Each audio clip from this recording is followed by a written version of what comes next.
Ini kelompok yang kedua atau ketiga. Ketiga lah. Kelompok ketiga dari ulama yang mabrur adalah ulama yang ahkamul ilma wal amal, mengumpulkan ilmu yang mendalam, penguasaan ilmunya bagus, amalnya juga tekun.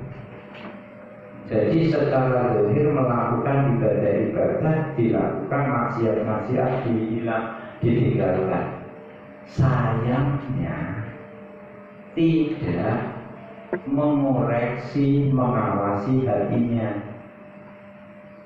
Jadi dia ilmunya banyak, amalnya juga banyak, tapi hatinya dia tidak memantau.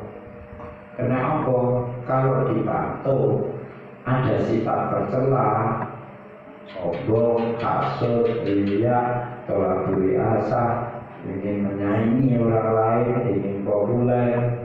Sifat-sifat ini tertanam di hati kalau tidak memeriksa hatinya. Ini pasti ada.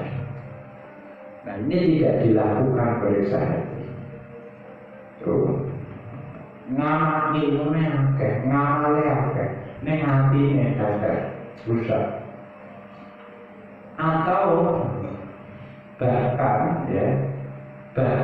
menganggap sombong, hasud ini baik-baik saja, tidak menganggap tercela. Kan dia punya dalil, namanya juga orang alim kan, namanya hulur itu, GR itu kan, merasa melakukan sesuatu yang baik dan punya dalil. Itu jadi GR dia negara dalil, yo duduk, hanya sekedar duduk saja, jahil. Kalau menganggap sesuatu jelek dianggap baik karena punya dalil, itu namanya hulur. Kalau menganggap sesuatu jelek dianggap baik tapi tidak punya dalil, itu namanya jahil. Farah mana? Ya farah GR daripada jahil. Karena yang namanya GR itu menguatkan kesalahannya, menguatkan kebodohannya. Goblok ngeyel itu kan, goblok ngeyel itu kan fatal. Alam goblok, ngablomo itu mana nih sih. Nah, ini menganggap ada saat ilmunya banyak, amalnya banyak. Dia banggakan. Membanggakan ini dianggap baik, tidak tercela. Dia tidak sadar bahwa dia syirkun. Ini gak kualik ya. An-nabiya syirkun, bukan an-nasyirki riyakun. Beda orang. Kemusyrikan paling rendah itu ya riya.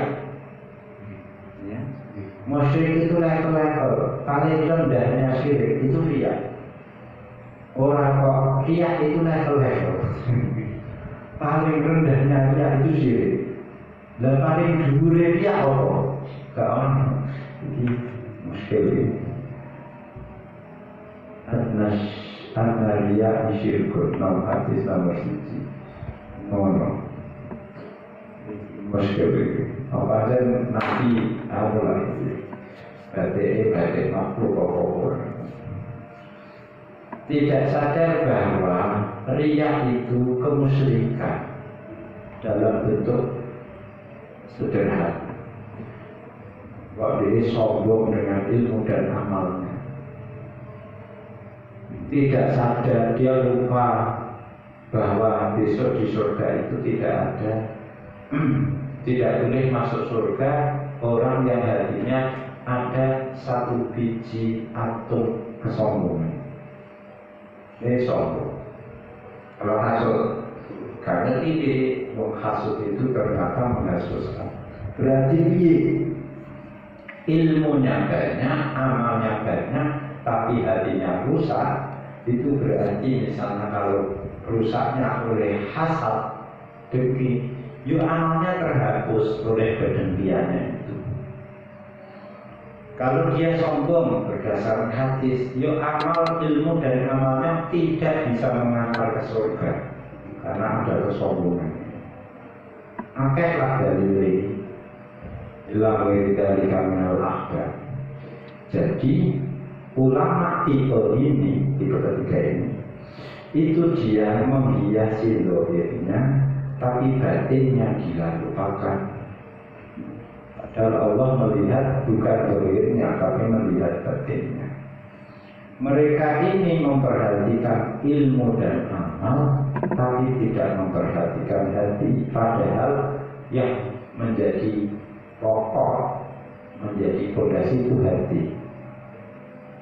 Apa? Ilaman Allah di qalbin salim. Besok di akhir kiamat itu sing selamat ketemu Gusti Allah, sing hatinya selamat, orang fisik, orang amal. Imam Ghazali membuat perumpamaan. Wong sing orang yang seperti ini itu seperti apa? Kata Imam Ghazali, akeh jalur contoh biro. Orang yang amal ilmunya banyak, amalnya banyak, tapi tidak memperhatikan. Seperti orang yang menghiasi zahirnya, tapi batinnya dia abaikan. Itu seperti toilet. Toilet itu, wah, yo sebaik-baik toilet, yo ngisore kloset itu yo kotoran. Kuburan dikerami kaki seperti sahabat, ya di bawahnya bangkai. Atau bagikan rumah dikasih lampu apa tembak gitu, dure atapnya, ya memang terang atapnya, tapi dalam rumah gelap. Seperti orang yang ingin bertemu, mengundang raja untuk datang ke rumahnya, akhirnya rumahnya pintunya depan itu diperbaiki, tapi jerune omah beletong, sapi, barang sebagainya itu. Ya seperti itu. Terus bahkan yang paling mirip dia ini seperti orang yang menanam tanaman padi misalnya.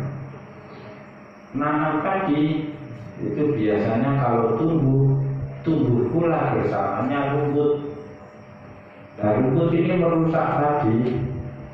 Nah, orang ini membersihkan rumput, tapi yang dibersihkan rumputnya hanya ujung-ujungnya saja. Pucuk etok sing bilang sampai batang oyote uga. Makanya Mbak Budi suka apa ngosok. Aku tahu ya, pengennya ngosok. Ya sebetulnya amune apa oyote suka itu berdoa kali itu. Dia jangan modal ya, ponang ngosok, jabuti itu. Jabuti untuk mangan. Oh ya, suaranya power. Nah, karena akar dari rumput ini tidak hilang, yuk tambah kuat deh. Ya akhirnya yang merusak padinya.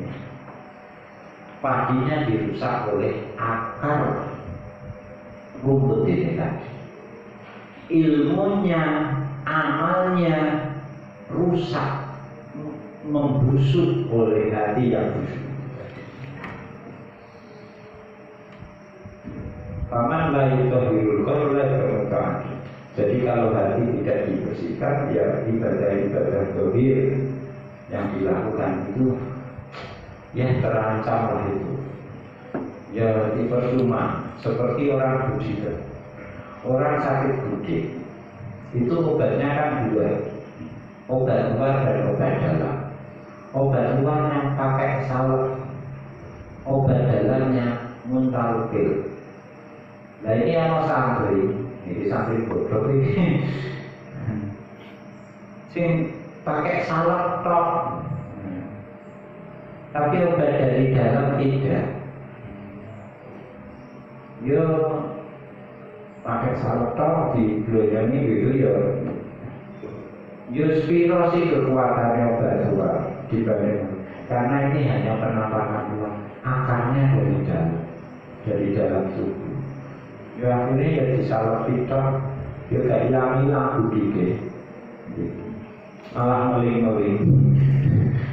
Masalah tangga tidak tercabut demi sumber tamunya ini tadi.